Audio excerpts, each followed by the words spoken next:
ഇനി നമുക്ക് പച്ച മാങ്ങ കൊണ്ട് എങ്ങനെ ജ്യൂസ് ഉണ്ടാക്കാമെന്ന് നോക്കാം. ഞാൻ സാധാരണ ഉണ്ടാക്കിയൊരു മാങ്ങ ജ്യൂസാണ് കാണിക്കുന്നത്. മിക്കവർക്കും ഇതറിയാം, മിക്കവരും ചെയ്യുന്നതാണ്. പക്ഷേ ഞാൻ കഴിഞ്ഞ വേനൽക്കാലത്ത് ഇത് ചെയ്തിട്ടുണ്ട്, വീഡിയോ എടുത്തിട്ടുണ്ടായിരുന്നു, ഇടാൻ പറ്റിയില്ല. നല്ല വിളഞ്ഞ ഒരു പച്ചമാങ്ങ എടുത്ത് കഴുകി വൃത്തിയാക്കി ചെറിയ കഷ്ണങ്ങളാക്കുക. ചിലപ്പം ഈ ചെറിയ കഷ്ണം ഇഞ്ചി, ചെറിയ കഷ്ണം പച്ചമുളകും ഒക്കെ ഇട്ട് ചെയ്യുന്നവരുണ്ട്. ഇത് ഞാൻ മാങ്ങ മാത്രമേ ഇടാറുള്ളൂ. നന്നായിട്ട് മിക്സിയിൽ നന്നായിട്ട് അരച്ചെടുക്കുക. പക്ഷേ പച്ചമുളകും ഇഞ്ചിയൊക്കെ ഇടുമ്പോൾ നമുക്ക് അരച്ചതിന് ശേഷം ഒന്ന് കൃഷി ചെയ്തെടുക്കുകയും ചെയ്യാവുള്ളൂ. അതിന് ശേഷം നമ്മൾ നന്നായിട്ട് അത് അരഞ്ഞതിന് ശേഷം അരിച്ചെടുത്ത് പഞ്ചസാരയ്ക്ക് പകരം ഞാൻ സ്വീറ്റിൻ്റെയാണ് ഉപയോഗിക്കുന്നത്, ഷുഗർ ഫ്രീ അതാണ് ഉപയോഗിക്കുന്നത്. അപ്പം നമുക്ക് ഡയബറ്റിക് ഉള്ളവർക്കും ഒക്കെ കഴിക്കാം. സാധേറിയ മാംഗോ ജ്യൂസ് ഇവിടെ റെഡി ആയിരിക്കും, നമുക്ക് കിട്ടും.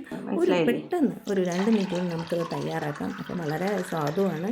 ഇത് എല്ലാവർക്കും അറിയാവുന്നതാണ്, എന്നാലും ഞാൻ ചെയ്തത് ഞാനിന്ന് കാണിക്കുകയാണ്. അപ്പോൾ എല്ലാവരും ഇതൊന്ന് ട്രൈ ചെയ്ത് നോക്കുക. ഈ ചൂട് സമയത്ത് നല്ലതാണെന്ന് തണുക്കാൻ എല്ലാവരും ട്രൈ ചെയ്ത് നോക്കുക. ഓക്കെ.